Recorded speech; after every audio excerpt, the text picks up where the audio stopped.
Hey friends, we are about to go out of town to the Wisconsin Dells and spend 5 days there. So it's gonna be a nice little summer vacation. Evan's really gonna enjoy it. Got a lot of fun stuff planned.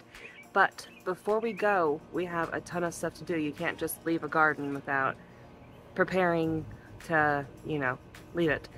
There's a bee that won't stop flying around. I don't know where it went. It got like this freaking close to my face. Anywho, so let's get this stuff done. All the stuff I want to do before I go out of town. I know I gotta fertilize big time. What's that saying? There's so many raspberries that need to be harvested, and I know there'll be even more to harvest while I'm gone, so hopefully somebody will do that for me. Peas, peppers probably, tomatoes, all the things.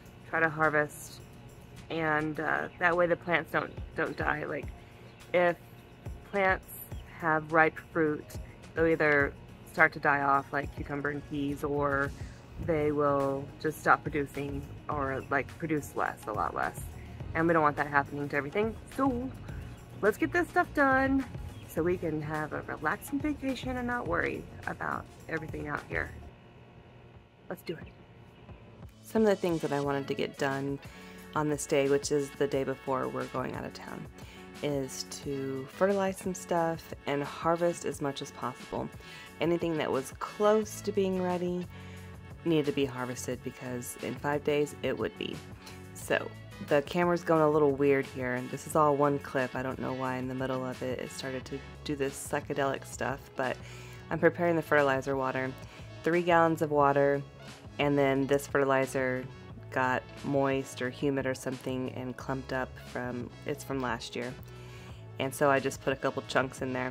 We're gonna get this kale planted because I don't want it to sit in the containers and then rely on other people to water it twice a day, and just thought it would do better in here since what I put in here didn't grow anyways.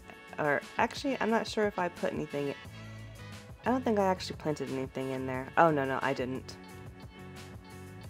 So we'll just plop the kale in there to do better while we're gone. It'll be happier there.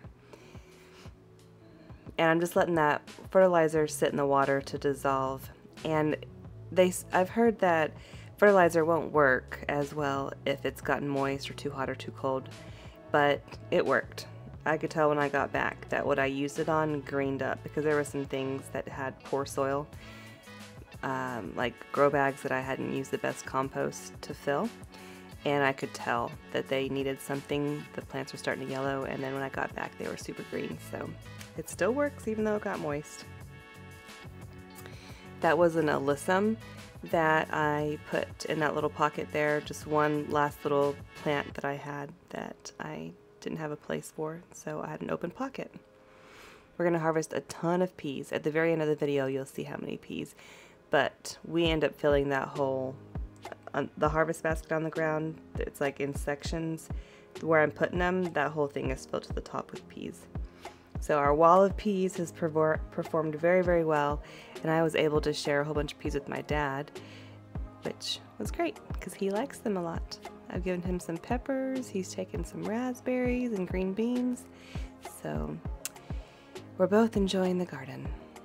Sometimes I just grab them with my thumb and just go at it with both hands, just pop them off, and then sometimes I just grab the top and use 2 hands for one, like that, just pull it off. Both ways work, just depends on if my thumbs get sore or not. And we're gonna grab a few peppers here. Anything that looks like it's close or going to be close. Not everybody knows the best time to harvest, and so I just didn't want to have to ask people to do it for me, so I just got what I could. Now we're over here in the raspberries, just going at it. It takes a long time to dig through the raspberries, but we get a whole bunch.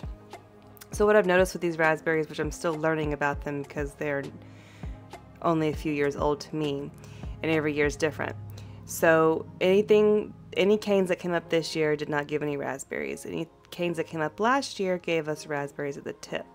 Any canes that came up the year before gave us raspberries at the tip last year, and they're giving us raspberries farther down the cane this year.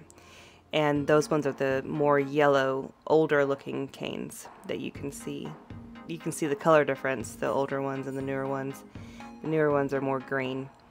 So on canes that are already on their third growing season, those are giving us, and so those are the ones I'll need to prune, because they've given berries at the top one year, more towards the bottom the next year, or kind of like halfway down toward and upward.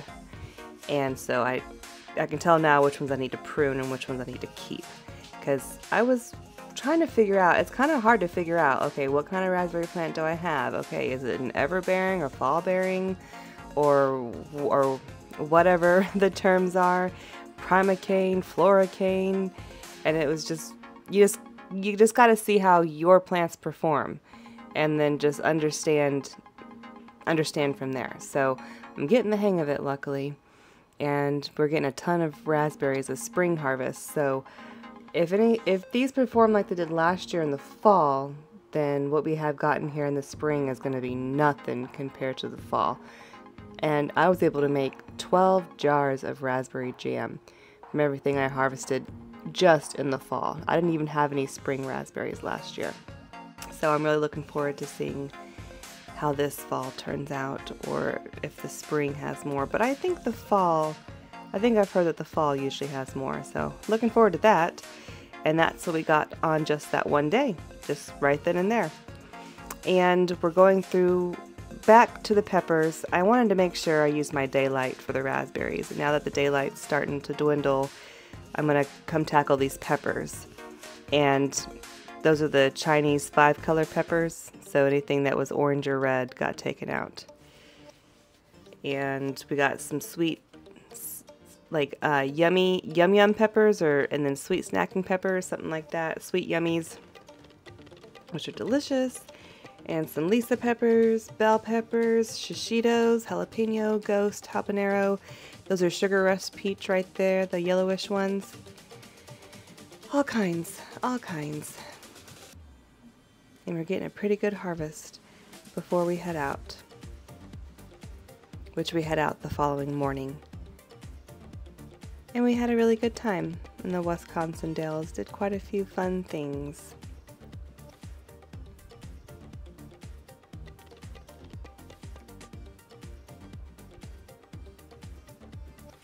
You'll see the pepper harvest at the very end as well. You'll see everything that we get, which is quite a bit for being mid-June. This is, at the time of this video, it's mid-June when we're doing this. And those green stalks are just looking glorious. Loving them. The petunias won't stop growing though. Kind of a dumb thing to complain about, but they're like trailers and climbers and viners. They don't mound at all, so they're just going everywhere. It's crazy. So the wrong type of petunia to put in green stalks, I'd say, but I didn't know. I don't even know if the seed packet says that they do that or not, or if I just failed to read it. But they're pretty. The purple ones stink though, real bad. We're gonna grab whatever tomatoes we can. And then I asked my dad, because he's gonna come by, and I asked him to grab any tomatoes that he happens to see that look ready to him.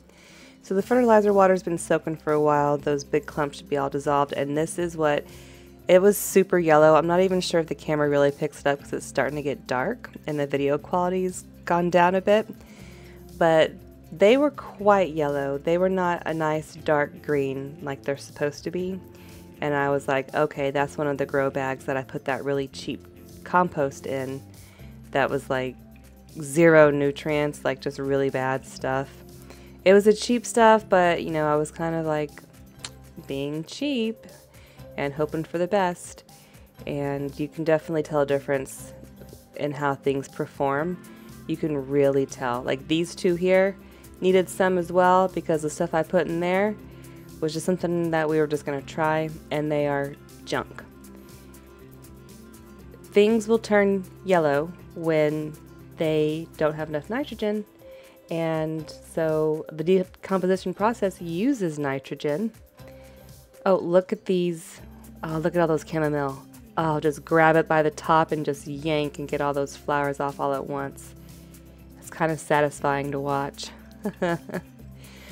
That tote that I put on the table a second ago and put some water in, that was so I can put in some potted plants that I haven't planted out because I don't plan on planting them out. They're either the lettuces or the lilies that aren't going to be planted out this year.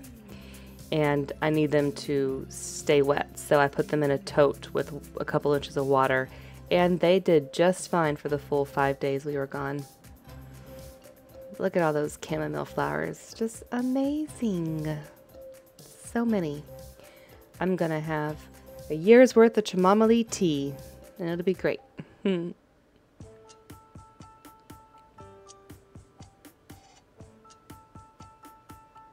Anyways, back to what I was saying, the decomposition process uses nitrogen in order to break things down. And so if you get a bag of compost that's closer to the bag of mulch than it is compost because it's a bunch of wood chips and stuff that has not broken down, then it's not going to work well for your plants because the nitrogen that the plants need are being used up in the decomposition process, and then you'll see your plants start to turn yellow instead of be green and vibrant, and then you have to supplement nitrogen. And then after a few years, a year or two maybe, whatever you've put in there will be decent because it'll be broken down at that point, but not in the beginning because it hasn't decomposed. So that's what I was seeing in some of the different containers that needed a little extra boost of nitrogen from me. And that water-soluble fertilizer that we were dissolving is available right away versus the granulars that you put down that are slow release. Those are available over time. And some things get one or the other, some things get both, and some things get neither. It just depends on that individual spot. I don't like to fertilize just to fertilize. It's a waste of money and it's not necessary. Okay, we got all the chamomile inside, and I give it a head start in the dehydration process. I let them air dry. They do that really easily without molding. But I give it a head start by putting it in the air fryer for a few minutes. And here is the harvest that I got in preparation to go out of town. Looking great. So thanks for watching. Thanks for being here. Feel free to like and subscribe, and I will see you later. Here's some videos for you to watch. Have a wonderful day.